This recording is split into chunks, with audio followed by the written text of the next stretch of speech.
Let me tell you about one of the craziest investing stories I have recently seen.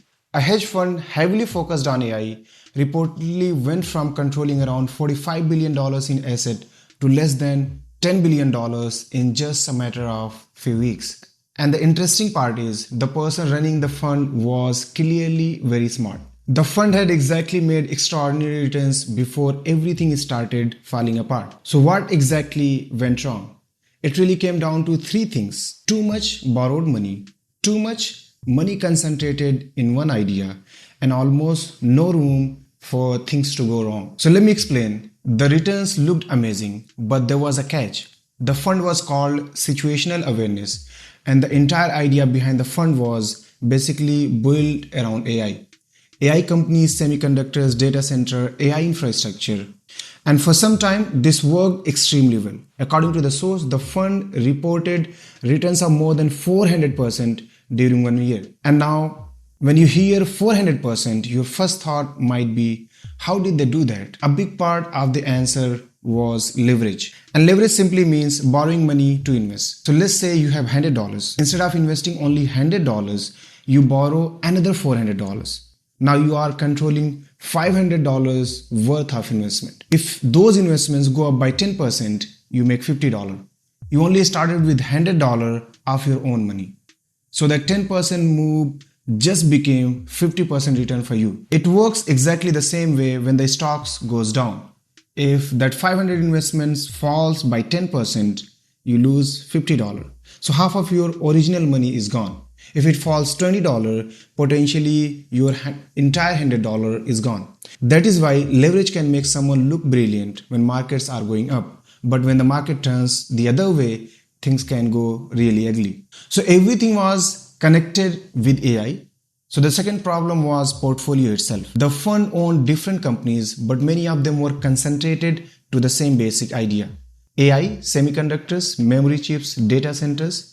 And this is something I think every investor should understand. Owning 10 stocks does not automatically mean you are diversified. You can own Nvidia, another semiconductor company, an AI data center company, and a memory chip. But if spending on AI suddenly slows down, all five can fall together.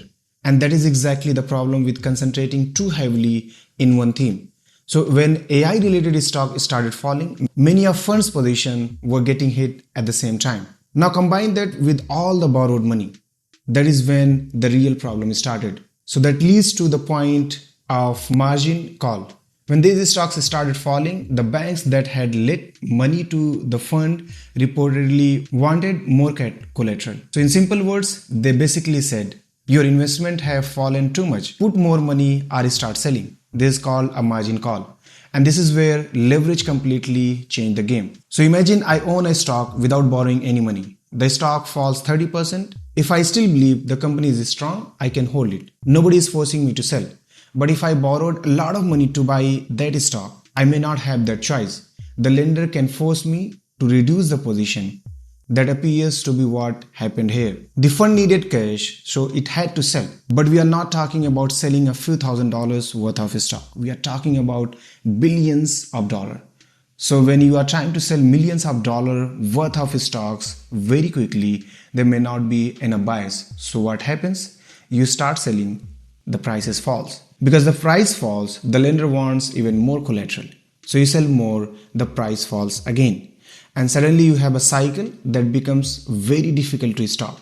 According to the source, the fund eventually had to sell a large portion of its public investment. The reported decline for July alone was around 70%. And sometimes you can still be right but lose money. And this is probably the most important part of the entire story.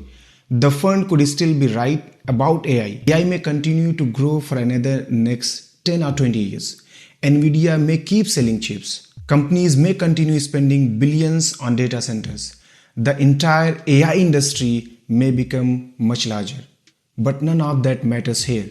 If your portfolio cannot survive a month, think about that. You can be completely right about the future of an industry and still lose almost everything. Not because your idea was wrong, but because you took too much risk. That is a very important difference here. Finding a good investment idea is only one part of the investing. You also need to survive long enough for that idea to actually work.